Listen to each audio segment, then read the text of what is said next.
Hey, everybody. I hope you guys had a great Monday. Hey, Nifa. Hey, everyone.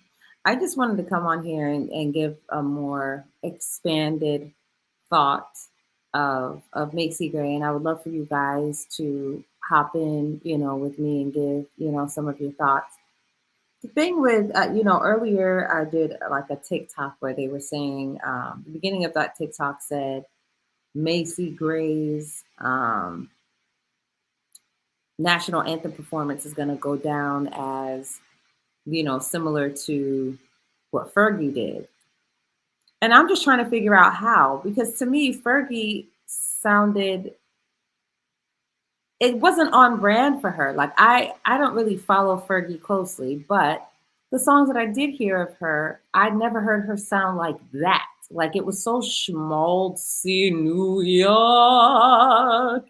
And I feel like what would have saved it is if it was like really well executed, which it wasn't. So I think on top of it being um, a very different interpretation, it wasn't executed well. So then you couldn't even appreciate it for art's sake. You know what I mean? Sometimes you can appreciate art for art's sake when it seems really intentionally, well done. And I think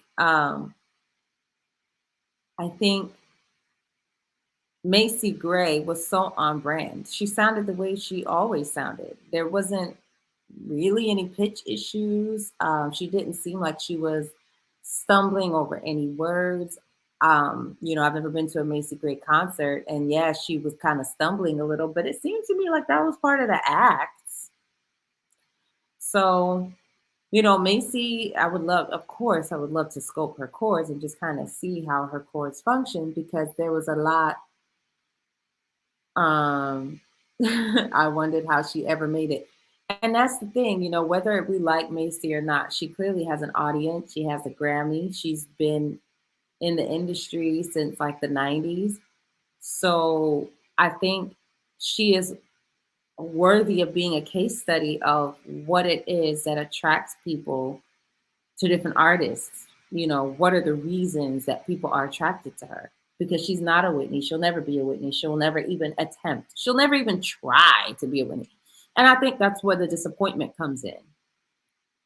That's where the disappointment comes in, right? People think that because Whitney sang the way she did, that everybody needs to sing it that way, and that's the bar that everybody needs to reach. And I think Macy Gray kind of was like, no, I don't even have to.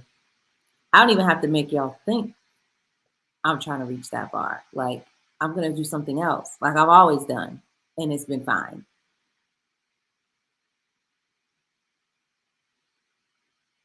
What? So you said I just feel like after the Super Bowl halftime show, the industry was like, y'all had took all the budget we need to find somebody cheap. I mean, I don't know how much maybe the Super Bowl paid for the logistics of their show, but I know the artists didn't get paid for their show. So for all of those heavyweights on there, they easily saved millions just in the performance. But if the Super Bowl gave them the budget for the actual show, I'm sure they spent millions. But the NBA is a totally different organization. And I think that they were in Ohio, so it made sense to choose her. And she is a very successful, popular artist. Um, I mean, at the end of the day, somebody made her famous. Somebody likes Macy Gray. Maybe those of us that like, pure singing, maybe we don't necessarily like her, but somebody likes her. She's appealing. Like her hair was on brand. Everything about her to me was just, she's been so consistent. You got to respect the consistency, you know? And I think it's worthy to look into her accomplishments and her songs and see what it is she sings about and how she presents herself that people bought into her brand the way that they. I try to say goodbye and I choke. Try to walk away and I stumble. Folk mad at Macy Gray for sounding like Macy Gray. Right. Like, how dare she not try to sound like somebody else? I think um I think Macy Gray is amazing because she is herself 100% and always has been. And that's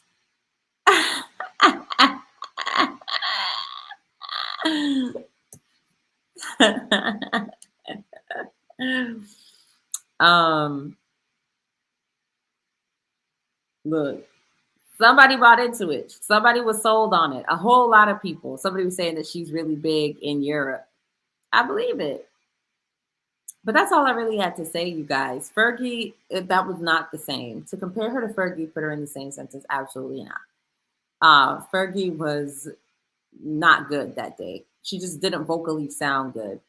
And she tried to do something that was just so wild that it would have had to sound good for it to pass. So, yeah, that's how I feel about that. But anyway, guys, I did not want to stay on here long. It is super late. Um, oh, yeah, somebody tried to say something about Shaka. We don't diss Shaka around here ever. We just don't. The woman's voice is amazing, and she's in her 60s. We don't talk bad about Shaka. Yes, she may have some issues that are leading her to do some things that are affecting her performances, but that voice is so intact. So yeah, that's how I feel about that. I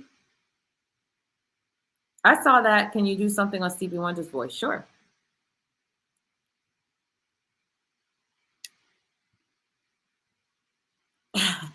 No, we don't. And somebody was saying that the guitarist didn't accompany her well. I think Macy Gray has been around long enough that I think she probably asked him to do exactly what he did.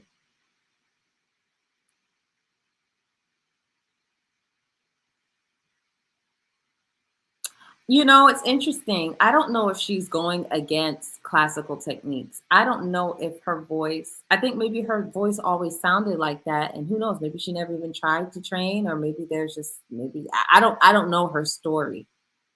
But definitely her chords don't come together properly. And the truth is, if they did come together properly, it would still have that sound. Like that sound wouldn't totally go away. That it would still kind of be there. So, anyways, that's all I got to say, you guys. Have a beautiful night, and I'll see you tomorrow. Bye.